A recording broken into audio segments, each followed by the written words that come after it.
The Positive Psychology Leader Series, brought to you by the International Positive Psychology Association, also known as IPA. We have a great program today. I personally am excited. I have the book, one of the many books of our presenter today, Everett Worthington Jr.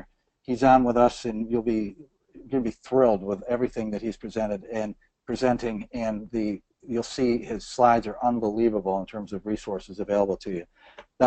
I've just got to tell you, if you're here for the first time, the Positive Psychology Leader Series is a chance for us to be up front and close with leaders in the field around the world.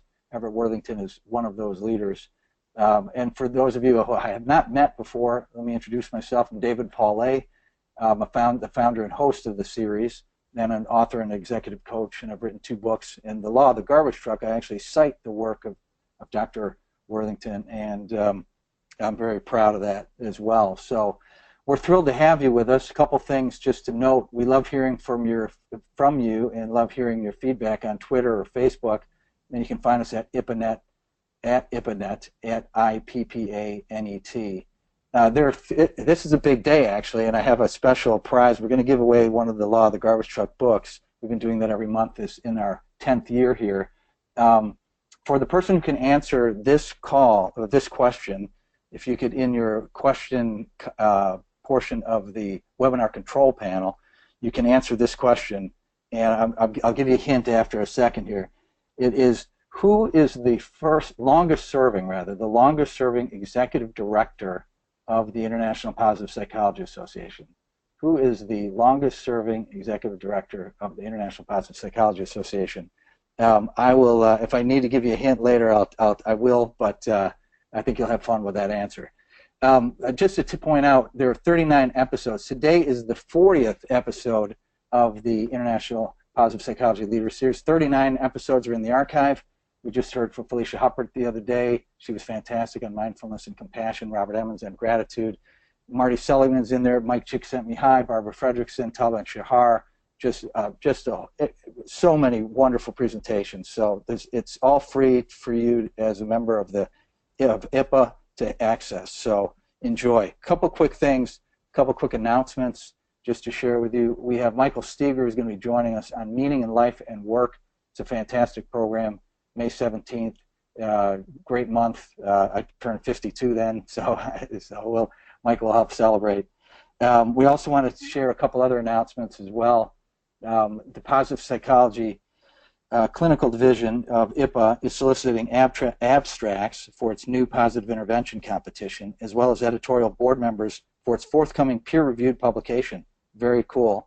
And so take a look down below at ipanetwork.org/news. The Students in International Positive Psychology Association, SIPA, is looking for volunteer mentors, and so keep an eye on that opportunity to get involved with that organization, that part of IPA, that division. They're fantastic, doing great work. So with that, let's go to the main event. The main event. I first became familiar with Dr. Worthington's work on forgiveness, and now I'm very excited about his work on humility. Let me give you a quick introduction. He's a Commonwealth Professor of Psychology at Virginia Commonwealth University. He's also a licensed clinical psychologist in Virginia. He's published over 35 books. I mean, I'm proud that I wrote 2. He wrote 35 and 400 articles in scholarly chapters, mostly on forgiveness, marriage, and family topics. He is regularly in the media. He is a past president of the American Psychological Association, Division 36, which is the Society for the Psychology of Religion and Spirituality. He won Virginia Commonwealth University's annual top award for teaching, research, and service. Fantastic. He was awarded a Doctorate of Humane Letters from Pepperdine University in 2014. Just, it goes on and on. I have to say this one, 2016, the State Council of Higher Education in Virginia, the whole state, recognized him as one of 13 outstanding professors in the Commonwealth. Unbelievable. He became interested in forgiveness through his practice in couple counseling, and he began conducting research on forgiveness in 1990, but writing about its clinical uses in the 1980s. And then in the last 30 years, he has studied forgiveness, justice, faith, and a variety of virtues under the general rubric of positive psychology. He became interested in the relationship after his mother's murder and brother's subsequent suicide. So we know where the depth of his work and personal attachment to the work that he does. He has studied a variety of topics relevant to positive psychology.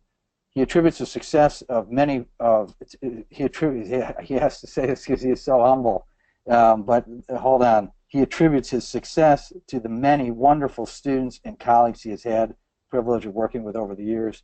Now that he's with us with the IPA Positive Psychology Leaders Series, that extends to all of you, our members who are on the call. Without further delay, let me introduce Everett Worthington. Everett, thanks for joining us. Yeah, good to be with you, David. Yeah. So, I'm really happy to be with you all today. I feel very positive about this, of course, as I'm sure we all do. And David's already confessed to being the person who bought that book of mine. So I get those royalty statements, and I knew I would find who that was someday. Well, I want to talk with you today about humility and leadership, and I really have focused on three contexts for that. One is in organizational settings, another is in political settings. Yeah, political humility, and then religious humility. So this is what my mission is, should I decide to accept it, which I do. So I just wanted to start out with an experience I had. This was back about 10 years ago. I was over in Kuala Lumpur, and I had the opportunity to speak to the psychiatry department at the University of Kazakhstan Medical Center, and so I went in to talk about a Christian marriage counseling technique. Doing this to 17 Muslim psychiatrists, I didn't really notice exactly what I was getting into, but after chatting with the department chair for a few minutes, I asked him how long I should speak, and he said 10 minutes. And so I began to give my talk, and after 10 minutes I looked over at him and kind of stopped, and he went, "Go on." And I went another 10 and, looked over again, and he said, "Go on." And this happened for about an hour. At the end of the time, he said, "I think we'll take some questions." So I sat down at the head of the table, looking out at 17 psychiatrists, and I said, "Who has questions?" And there's just silence. And then he says, "I have some questions." And so he proceeded to ask 6 questions, and yeah, I did my best to answer those. And then he said, "I have no further questions." And I looked out at the group again, and kind of in a, well, who's next? And the deputy director sitting next to me said, "I have some questions." And then she proceeded to ask about 8 of the hardest questions I've ever gotten in my life, such as differences between Muslim ideas of divorce and Christian ideas, things that I had absolutely no answer for. And after 8 questions, she kind of gave up in disgust and said, "I have no further questions." And so then I am alert to the idea of hierarchy at this point, and so I'm looking around now for who's next, and it turns out to be the one clinical psychologist in the room. Out of pity, he kind of tossed me a softball, and I was actually able to answer a question. And then he said, "I have no further questions." And suddenly, down at the end of the table, there was this guy, this huge guy that was a Sikh. And he, had the turban, he had the big beard, and he stood up. And I, am looking down at this guy, and this guy is huge. He's like a reject for the Los Angeles, Lakers basketball team because he's too big. And, I'm thinking he is going to leap across the table, grab me by the throat, and choke the truth out of me. And he says, "So I'm having trouble with my mother-in-law, and I was just wanting to get a little advice." And this was like an eye-opening moment for me, an eye-opening moment of cultural humility where, I realized that there are large cultural differences that we deal with all over the world, and yet there are some things like the mother-in-law problem and the toilet seat problem that are just universals in life. So, like I say, a moment of cultural humility. I thought before I got into looking at research on humility and leadership in different contexts, I would try to give you a sense of where is the field of scientific study of humility. And and I would say it's booming. It's just starting out on a large growth trajectory. I'd say there are about 200 to 250 studies of humility now, and really didn't start until just a few years ago. June Tangney wrote an article in 2000 about the measurement conundrum of humility, of how if we're asking people how humble are you, and they were to say, well, I am the most humble person on the face of the earth, there's a question of whether that's a correct assessment or not. And that kind of made people very alert to how do we measure humility, and it really, in the beginning, kind of paralyzed the field. But we've gotten past that. I'll mention that in a couple of moments. And by now, we've established, I think, quite a few things about humility in general. One of those is it's very related to other virtues. So I like to think of it as a gateway into other virtues, especially things like forgiveness and empathy and compassion and altruism. These are what I call the warmth-focused virtues. But, if I'm humble, I'm also more likely to be patient and conscientious, and I am attending to other people's needs. I want to be responsible and accountable and patient with them and conscientious about meeting my own responsibilities too. So it actually is related not just to warmth-based virtues, but also to more conscientiousness-based virtues. It's been very well established that it is also related to what is called the dark triad of vices. Machiavellianism, manipulativeness, narcissism, and psychopathy.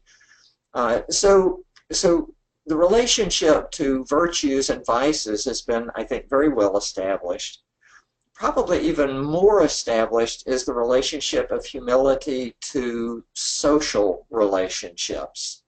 If you reflect on your life, you like to be involved with humble people because they care about you and they want to build you up. And so this is reflected in the literature in what has been called social bonds hypothesis and social oil hypothesis.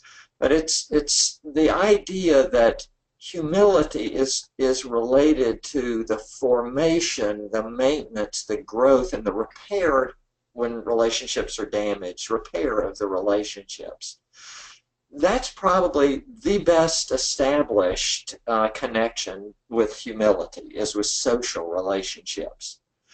There are other things that I think are surprising, and that is that it's actually related to societal and environmental responsiveness too. And there are like 9 studies that show that humble people tend to be more societally and environmentally conscious. And of course, because religion in most cases promotes humility, it not surprisingly has been related to both religion and personal spirituality. So I think that the key that cuts across all of these things is that humility contains a warm focus on other people, and that is the uniting factor. There have been a few uh, interventions that to try to promote humility. We identified about three that tried to change the trait or the disposition of humility. One that I was involved with was written by Caroline Levelock at the beginning, and we had some success at promoting changes in disposition of humility, which also, even though we didn't mention it, drug along the idea of people became more forgiving and they became more patient and they became less negative as they became more humble. Sonia Lyubomirsky has taken a different approach. She's interested in states of humility. You can see how this would be important. If I were going into a big negotiation, I would like to promote a state of humility among the people who are going to be involved in this. We might be more likely to come to a meeting of minds. And she has developed three brief interventions that promote states of humility. So we have summarized a lot of this research in the Handbook of Humility, Theory, Research, and Applications, which is published by Routledge and has come out in the past year. And working with social psychologist Scott Allison, we have a book in press called Heroic Humility that is with APA. Now, I mentioned the measurement problem and the idea that can you trust self-reports of humility? Well, a lot of research has gone on to try to address this since that initial paper by June Tangney. And at the beginning, there were two basic strategies. One is to hide elements or items about humility within big questionnaires so that people don't get a mindset that you're assessing humility. And the other is to try to triangulate on humility by looking at other ratings of people's humility as well as self-reports.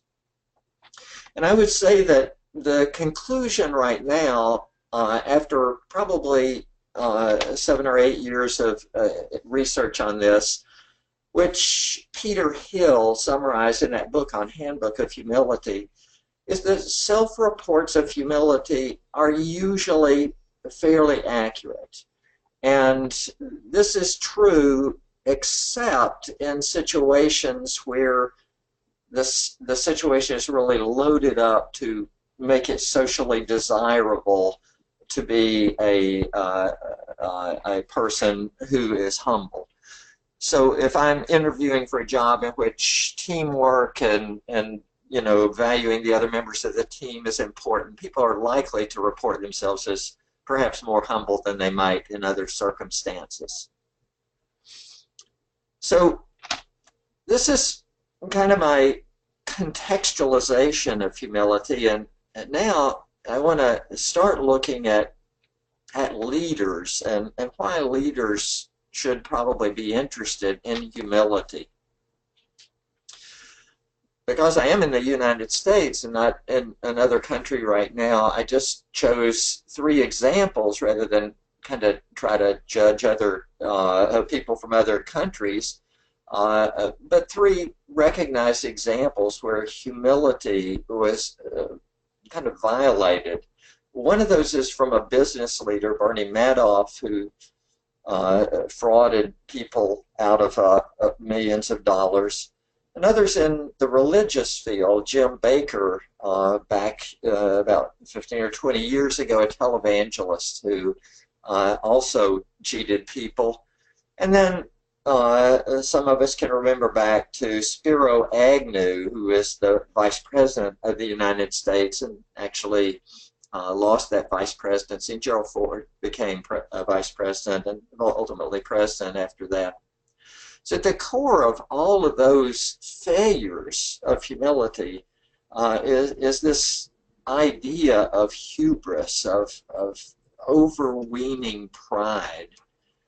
And those very visible failures really, I think, got people interested in humility, and that created a public interest that I think fed into the interest that researchers were developing, because Marty Seligman and like Csikszentmihalyi and others had started the field of positive psychology.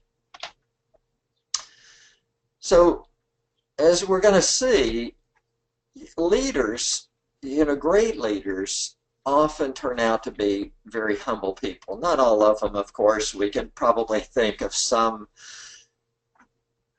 examples right now in the world of leaders that might not be the most humble people, but mostly great leaders turn out to be humble people. I saw a book recently called Humility, the New Smart, or something like that. And it reminded me of a talk that I heard Robert Sapolsky give. Robert Sapolsky's a kind of a bench biologist that was a MacArthur Genius Award winner to study cortisol. And in the summers, Robert would go over to Kenya and would follow a baboon troop around. And he gave, I think, one of the top 5 lectures I've ever heard, and he began by looking at the way that humans differ from and are similar to animals. But then he concluded by looking at 10 ways that humans differed from and are similar to machines, and how machines can do so much that humans can't do anymore. Machines are beating humans at chess and things like that. And this is the premise of that book about the new smart being humility. It's like the idea that we're not going to be able to compete with these machines as they get ever more sophisticated, and humility is a good stance to tackle that and look at the things that are unique about humans and what we can contribute, and let the machines do what they can do. So I heard one of the web talks by Dacher Keltner recently. I gave you the web address if you didn't see that or listen to it. But he looked at power, and I love that quote that we gain power by humility, but we lose it through arrogance. So that leads me to what the goals of my talk is, and that is that I want to define humility the way that I see it. There are different definitions, of course.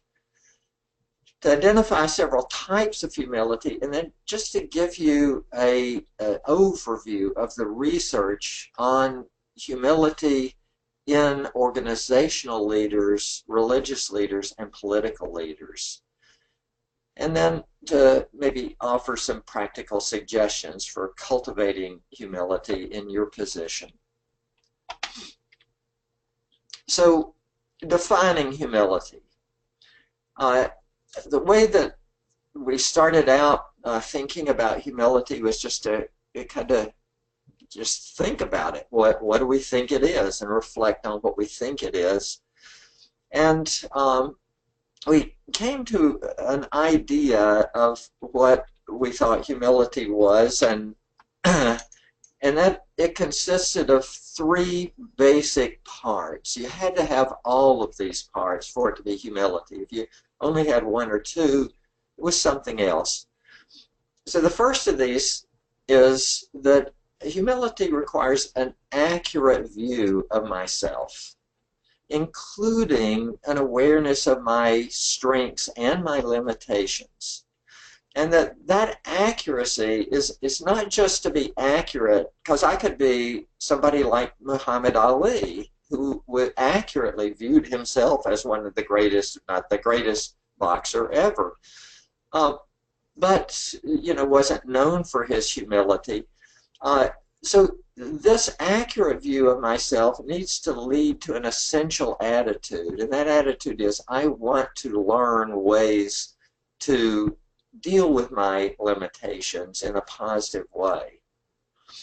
Second, it's a modest self-presentation. So as I present myself, a humble person needs to be someone who presents himself or herself modestly. If I'm just presenting myself modestly and I don't have the other things, well, I can be modest for many, many reasons other than being humble. I can just think it's the socially desirable thing to do, or my parents made me talk about myself this way. But if I have that accurate view of myself and that teachable attitude, a modest self-presentation, and what I think is the key is a warm orientation towards others to lift them up and not squash them down. And this is a sense of power under control. It's an interpersonal power to lift others up and to bless them. So what tends to happen is we can have these qualities, but the test shows up when our ego is placed under threat. If I get in an argument with my wife, which of course my wife would never want to argue, but if I got in an argument with my wife and my ego gets challenged, will I continue to act in a humble way? Or maybe this happens at work or in a panel discussion that I'm on. Can I maintain that orientation to build others up and not squash them down, that modest self-presentation and that teachable attitude when I'm under threat? So this is what we think defines humility. We recently took 22 instruments that Stacy McElroy, a graduate student working with Donnie Davis down at Georgia State, we took 22 instruments that measured humility, and we coded every item on that. And we found out that there were 8 categories of items, 3 of which really didn't hold together psychometrically. We found that there were 5 elements, and those 5 elements mapped onto our 3-part definition pretty well. Now, I've become convinced, like Augustine of long ago observed, that humility is not just an important virtue, but is in many ways a gateway virtue into many of the other virtues. And I think it's that warm focus on other people that's the key to being associated with those virtues. So, so this leads us to the idea that there may be different types of humility. The first type we'll call general humility. And this general humility is the kind of the overall disposition of humility, that people are humble in many different situations, many settings over time. But then there are other types of humility too, and one of those is a spiritual humility. Spiritual humility is being humble in the face of what one considers sacred. And different people consider different things sacred. So many people consider God to be sacred, or scriptural writings to be sacred. But some people think it's humans or nature or environment that are sacred. Or some people think, they don't know exactly what it is, but something beyond is something transcendent, or maybe even the self. So spiritual humility is being humble in the face of what I consider sacred. knowing my place and being modest in my way that I treat the sacred, and letting that motivate me to be humble toward others. We call relational humility a humility that is particular to a relationship, a specific relationship. So you can imagine that someone could be humble with their romantic partner, but not necessarily with their employees at work.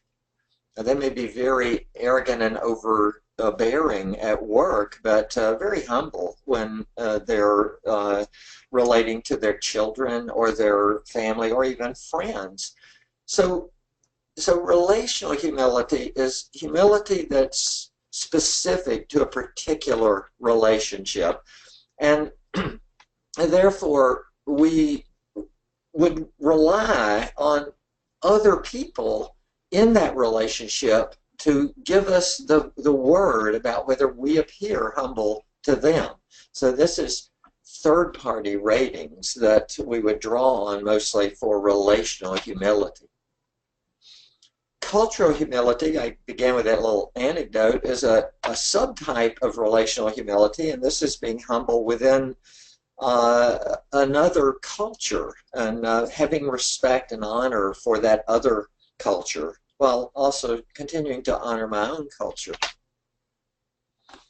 Intellectual humility, a lot has been done on intellectual humility, and what it involves is being able to share ideas in a way that is characterized by convicted civility. By that I mean I can share my ideas and I can be convicted of my own beliefs and hold on to those beliefs and not have to waffle on those beliefs. And yet I want to civilly be able to converse with people who have different convictions and are holding theirs just as strongly as I'm holding mine.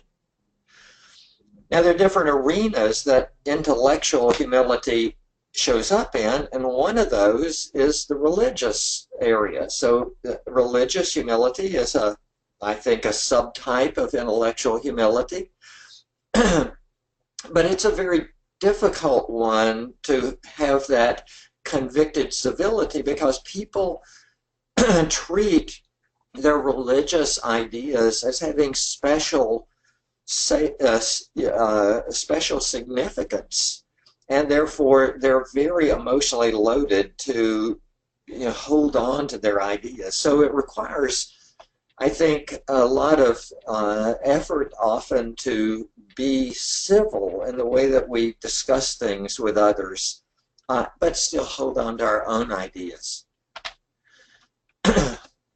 Another subtype of intellectual humility is political humility. So political humility, of course, also has a lot of emotional loading in which we think this is the way that life gets run, and therefore we have a lot invested in having other people see things our way. And so there's a lot of loading. It's hard to be civil and yet convicted in your beliefs. Well, this gives you, I hope, what you think is a kind of a bird's eye view of the whole field of humility. And what I wanted to do in particular for this talk is to zero in on leadership in 3 different areas and show you what the research has to say about humble leadership in organizations.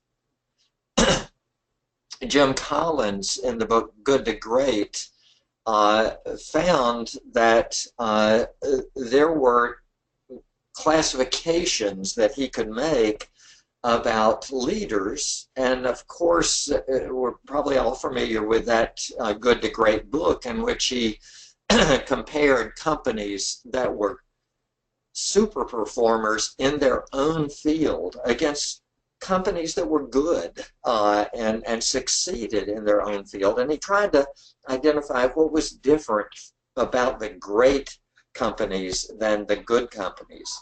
One of the things was the leaders in those companies.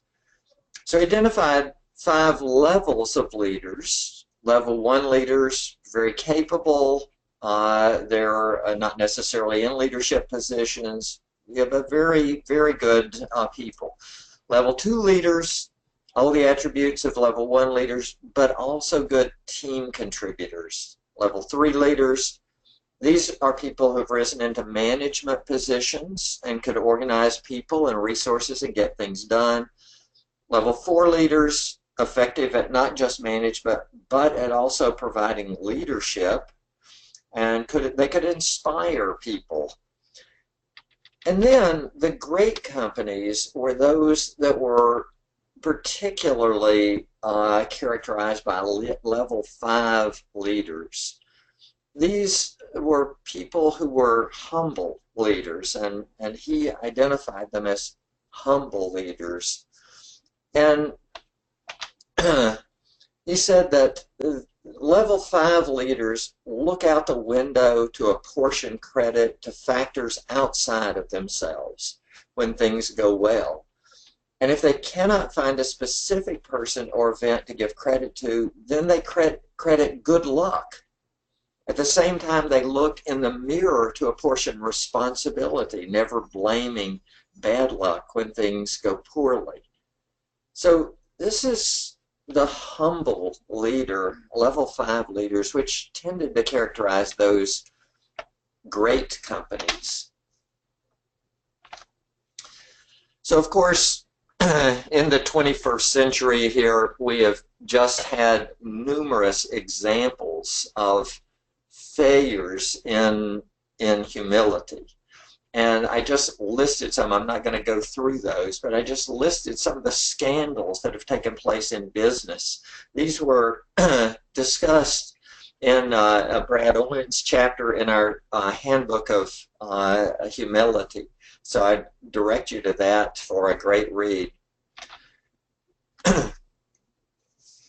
So what they did in that chapter is to identify what was involved in leader humility.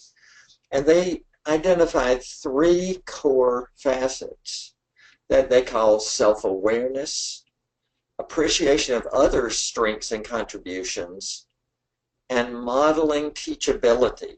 Because this is where I picked up the teachability idea that I put forth earlier from Brad Owen's writings.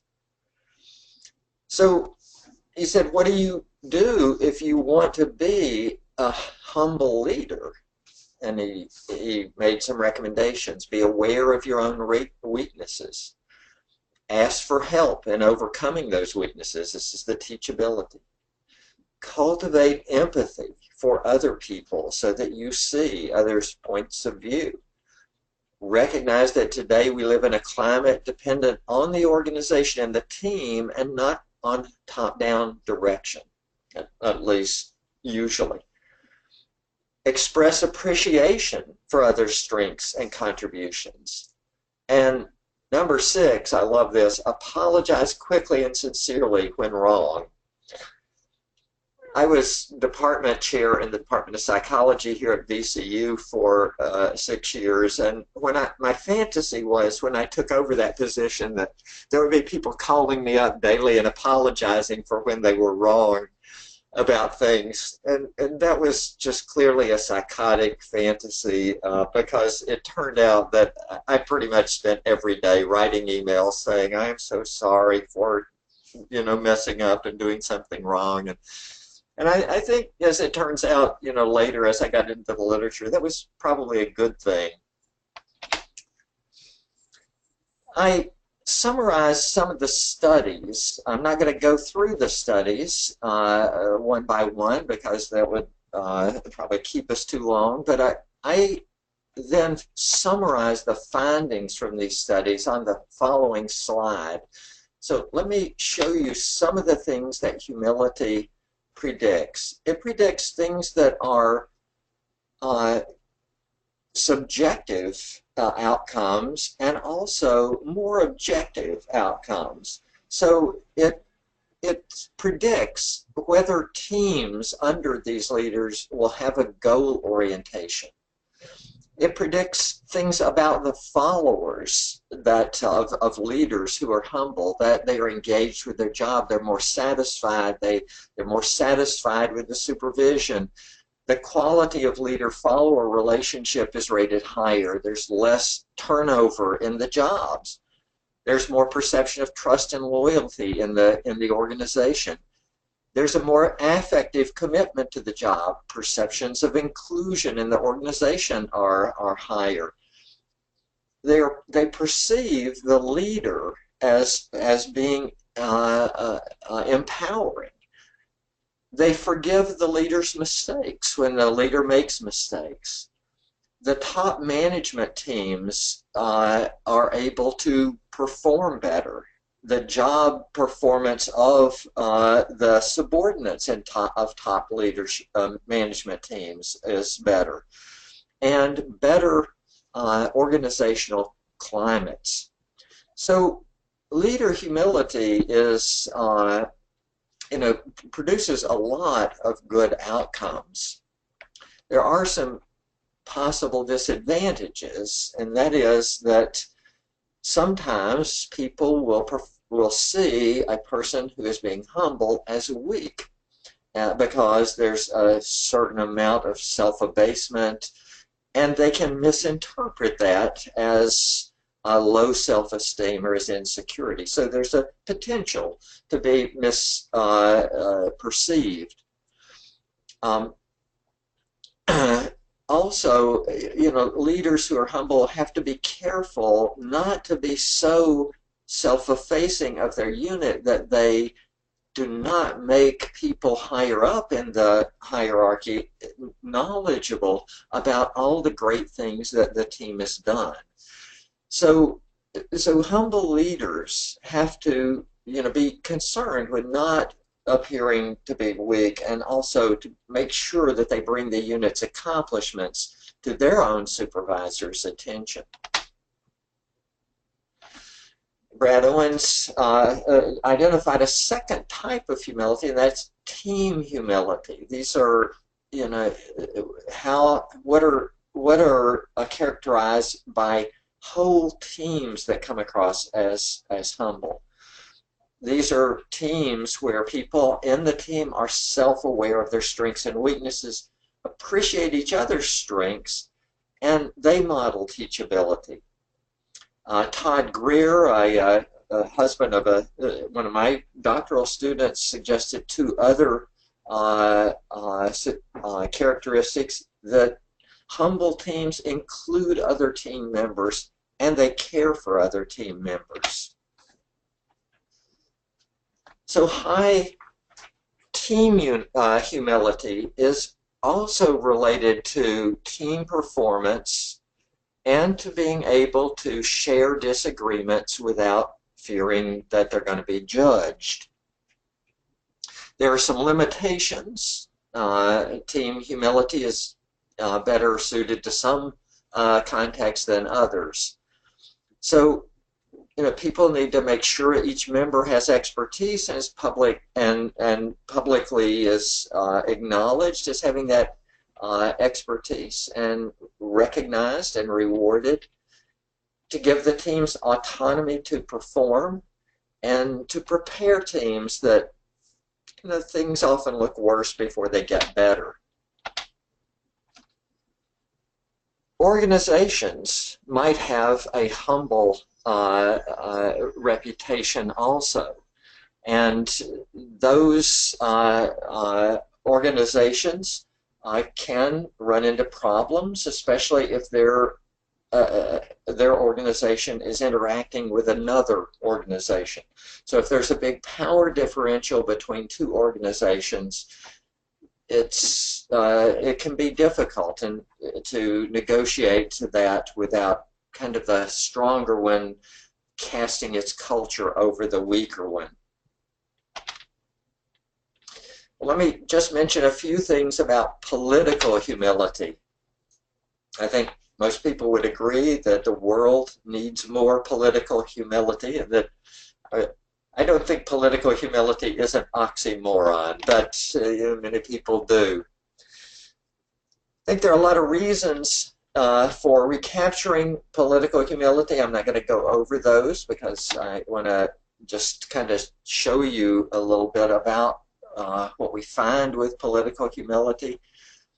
There are only 5 studies of political humility, and so the research on this is pretty sparse at this point.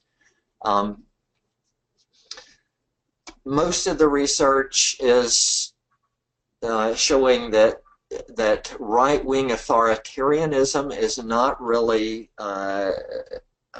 productive of humility in many cases. However, if you'll pardon me, I'm going to go through a couple of slides fairly quickly.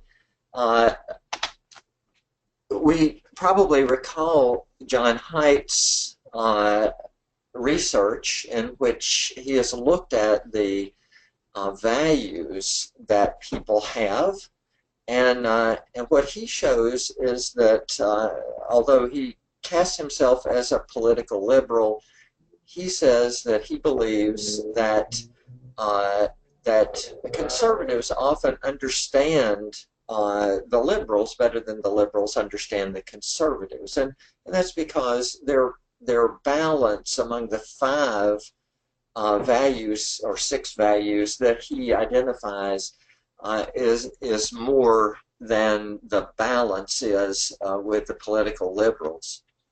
I can take that with a grain of salt. So let me talk just a little about humility in religious leaders. And there have been a couple of studies on religious humility, and we find that it's related to a number of the virtues that I identified before, in particular forgiveness.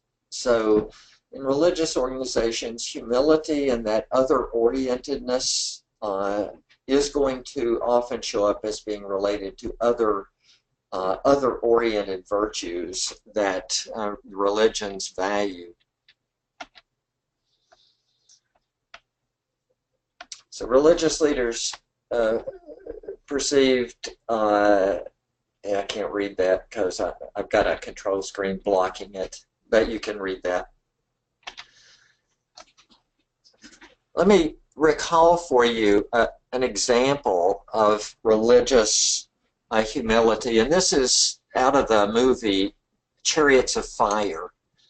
Remember, if you remember that old movie, Eric Liddell, who was kind of one of the two foci of that movie, was a person, very religious person, and he had these standards that he did not want to compete on Sunday because that for him was a sacred day that work should not be performed in.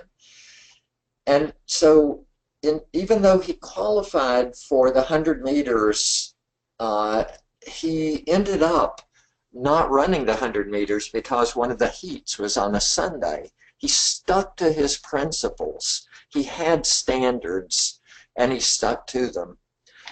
But the reason that I tell you that is because later, Eric Liddell was a missionary in China, and he was captured actually in the World War II and was placed in a concentration camp. And he ended up being a kind of a director of youth in that camp. And the youth were fighting with each other. The boys and the girls were in very competitive situations. They decided they were going to have a soccer game and just settle this, who was the best, the boys or the girls. But the only day that they had that they could possibly do the soccer game was Sunday. And so Eric Little did not forbid them from having their soccer game, but he said he could not be their referee. Well, they ended up getting into a fight. And so the next week, Eric Little agreed to be the referee of the two sides there in that soccer match. So his standards, which he was willing to stand up against the British Olympic Committee to uphold that standard, he was able to set aside that standard in order to make peace between boys and girls in a prison camp. And that really kind of brings up the idea of how do we know which of our values to hold fast to, and how do we know which to jettison?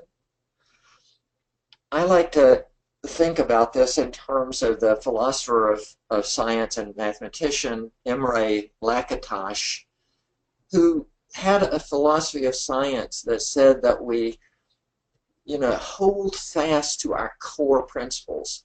All the time, we have disconfirming evidence in our studies that come in, and we give up parts of our theory all the time because the data show that we need to jettison that part of our theory. But that is usually not a core part of the theory.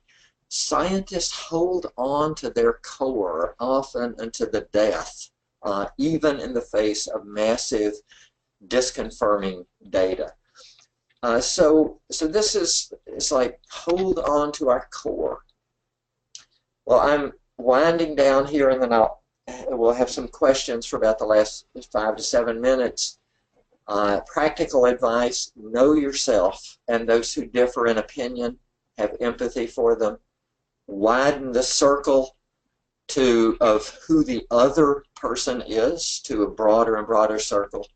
Talk civilly during conflicts to each other, which involves listening to the other person, honoring the other person, and using a method to resolve conflicts that allows people to have win-win situations, like getting to yes. Act with convicted civility, and that means we don't have to approve of other people. We just need to be honoring of their points of view. So empathy, or what I like to think of it broader as a warm other focus, is really, I think, the core of humility and what goes through probably every portion of my talk. Well, I am happy to see if anyone who has questions. That's terrific. Everett, first of all, David Paulet here again. If you're just joining us, you're listening to the Positive Psychology Leader Series. I'm David J. Paulet, your host, and we are with Dr. Everett Worthington and speaking about humility. And Everett, this was a fantastic presentation. Just thank you so much. It's amazing how much you were able to squeeze into just short of an hour. Thank so you. If if you want to stretch your legs and arms, you surely can. I think in a moment we might be even going to the webcam there you are, and I'll wave at those of us who are online. Hello, everyone. David Paulet and Everett Worthington. The better looking one is the man with the beard, the full beard. The one in the neat office, I might say. Yeah, absolutely. That's really. A traditional good professor, for sure. That's not my virtue. Well, a couple things that we do here at this point, Everett just mentioned, for those of you who are listening and not seeing us on the screen at the moment, this is where we take your questions. And so if you would look at your control panel and submit any questions that you have, a number have already come in. I'll read those to Dr. Worthington in just a moment. We also just wanted to have fun with you, too, to remember, if you know the longest-serving executive director of IPA, or I'll give you a hint, the only executive director of IPA, and you punch that name, type that name into the question box on your control panel, you'll win a free autograph book that we'll send out to you. So let's go right to the questions. Everett, you ready for the first couple? Sure. All right. So the first one is, if you could, what is the relationship between self-compassion and humility? If you could tell us more about that. The relationship between self-compassion and humility, as both involve a heightened sense of self-awareness and are linked to other focused concerns. Right.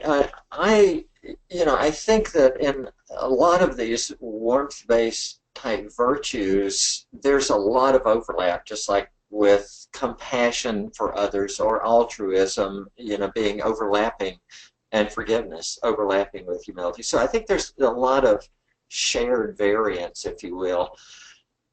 And some people, there is like that three-part definition that I put up. The third part was a warm other focus. That's the contested part of the definition of humility. So some people say it's just a lack of self-focus. So, if I am mindful, then I am lacking in a lot of self-focus, and I can be mindful and humble. Self-compassion, I think is one of those things where I can be compassionate with myself, but I'm not focused on myself. I'm actually, in a way, trying to take the focus off of myself. And so that fits in, I think, to the second side of that definition. It's not an other-oriented focus so much as a non-self-focused orientation. So I think there's similarities, and I think it fits with the second type of definition of humility. That's terrific. I must share with you right off the bat, we're getting a number of comments just appreciating your work and the application in so many areas of life. We'll sponsor you to travel the world and get your message out. Make the world a better place, that's for sure. A number of other questions have come in, and I'll share them with you. If humility is related to conscientiousness virtues and involves self-regulation when the ego is threatened, might it be related to positive health outcomes?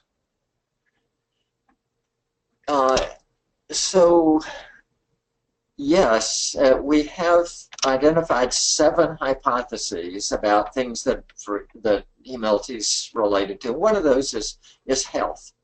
And the problem right now is that there are only like 2 studies that investigate humility and health. So I am always, but I believe that we're going to have less stress, and so less stress-related disorders as a result of this. I think there's a good case to be made that humility will produce positive health outcomes, certainly produces mental health outcomes, and that is a mediating factor to physical health. But right now, the research can't substantiate that. So I'm just really excited that there are people out there that are going to study that, and we actually are studying it to some degree too, but we haven't published anything on it yet. That's terrific. One of the things that we talk about, Everett, in the Positive Psychology Leaders Series is it's a chance for leaders like you to share the opportunities for research and collaboration. So you've heard it. There is a chance there to get involved in some research around positive health outcomes as it relates to humility, among many other things. Another question, there's so many. Let's talk about couples therapy, because that has some of your, a lot of your background, as you first told the story in India, which was fantastic. You might, and that is, what role does relational humility play in couples therapy? Well, I believe it's pretty essential, because when couples come to you for counseling, it's usually because their egos are under strain, and usually they're not behaving in a very humble way with each other.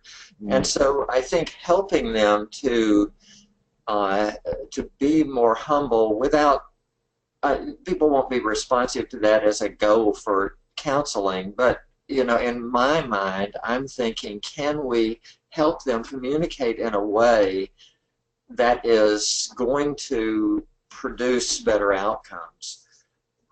I believe, and I think the research supports this, that almost every approach to couple therapy suggests that the cause of good relationships is a strong emotional bond, and that couples that can form, strengthen, maintain, and repair their emotional bonds are the ones that are going to succeed.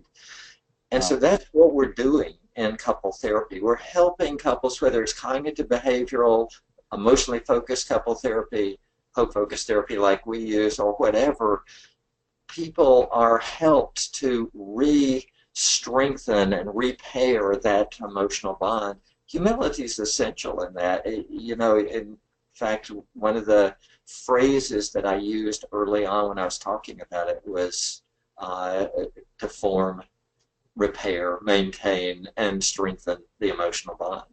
Yeah, no, that's fantastic. For those of you who are on the webcam, you saw me lift my pen, and it said that was to signify we should all be taking notes. Yeah. For those of us who are married or in relationships or plan to be, very helpful advice for sure. So I'll check my humility when I visit my wife later this evening.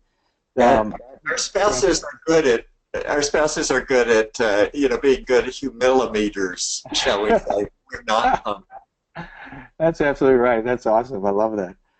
We have a question, a good question here. They're all good questions. This one's from Cynthia Spradlin, and she asks, oh, by the way, I just wanted to mention real quick, we've entered the bonus round of questions. I want to first thank anyone who has to drop off. The official conclusion of our webinar is now. We thank you for joining us. It's always an honor to have you with us as members of the IPA community. But we've had a special request for a bonus Q&A. We offline talked to Dr. Worthington, and he said that he would be more than happy to spend a few extra minutes with us. So again, for those of you who need to leave, we sure thank you for being here. For those of you who are ready to stay for a few more minutes, we've got some questions that we want to share. And so here's the question from Cynthia Spradlin is, how can organizations overcome the dilemma between the benefits of humility to organizations and a tendency to promote or reward narcissistic behavior? I think the leader, of course, has a large role to play in that. It's setting the organizational culture. And so, I think in a lot of ways that is, how do you treat your management team from the beginning, and can you convey the values that you have to the management team so that they then go and spread that in the different areas. So I just remember one of the most influential people in my life. I was an engineer. I was a nuclear engineer working for the Atomic Energy Commission, and the leader of the organization, who was in Washington every week testifying, was named St. George Tucker Arnold III. Wonderful guy. He made all of us in his management team, he made all of us experts. I was an expert in nothing. I was directly out of my bachelor's degree in engineering. I knew nothing really, but I was an expert, and he, made me an expert, and he would call on me in meetings, and people would listen with pretended, interest, I think, but I felt so good, and I just wanted to, just do that with everybody else. I think that was one of the most formative times in my life, and so I think that we can convey that our values through modeling what we do with the people that we're closest to. And of course, to the degree to which leaders at the upper level can get down into the day-to-day working, I think that helps spread that culture. So I really didn't address the narcissism issue, but you did a great job answering the question, and we'll bring you back for more on narcissism. Just to follow up, Lisa Miller asks, how would you again, Dr. Worthington, how would you teach humility to high performing business leaders or athletes who also need to be confident leaders and not seen as weak? And we talked a little bit about this, but Lisa asked that you expand on that. How can we manage that balance? Well, Question. yeah, it's a great question. Uh, yeah, I put up a notice that I had written a book that's in press at APA with Scott Allison, Mm. and we call it heroic humility. And this is because there are just people in our life that carry humility to a heroic Mm-hmm. level. Mm-hmm. And we admire those people, and we have this pantheon of heroes of humility in our life. And I think the rather than put people through my workbook, which it was a wonderful workbook, of 7 hours, and you can change your personality. I think the way most of us really learn about humility is reflecting on who are those heroes of humility in our lives. The first book I wrote on humility is called Humility, the Quiet Virtue, and I organized that book around my mother-in-law, who was one of my heroes of humility. Mm. I traced through the whole little book the way that she was a humble person in kind of every area, even up to the place where she had severe dementia in her final years. And what happened was her family drew together to be the crucible that held her identity together. Mm. She had created the humility in them to the extent that they, Wow. were just laying down their lives for someone that they loved, and holding her memory and her personality within their collective selves.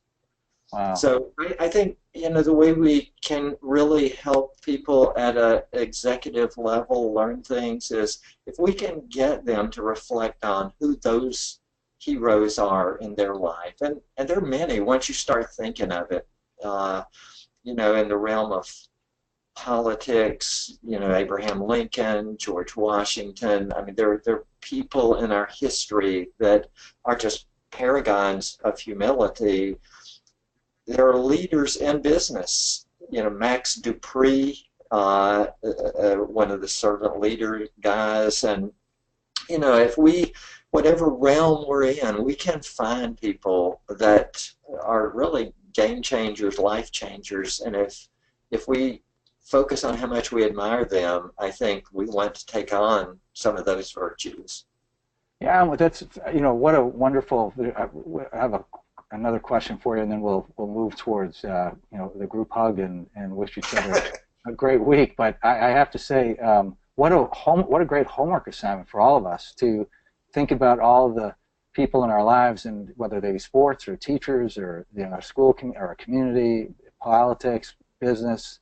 Just what you were saying, Everett, that to have us think about who those humble leaders are, they probably will surprise us compared to some of the ones who are stealing the television time across the world right now. So I'm going to do that homework.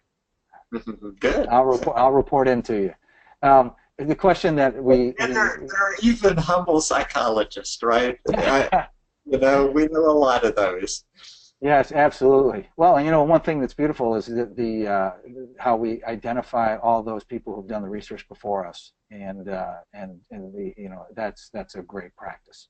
Now, here's the question that we want to ask you, Everett, and that is future research that you would sort of call out for people to think about. If you would think of what would be your big invitation to people to take on some new research projects? What might some of those ideas be for you?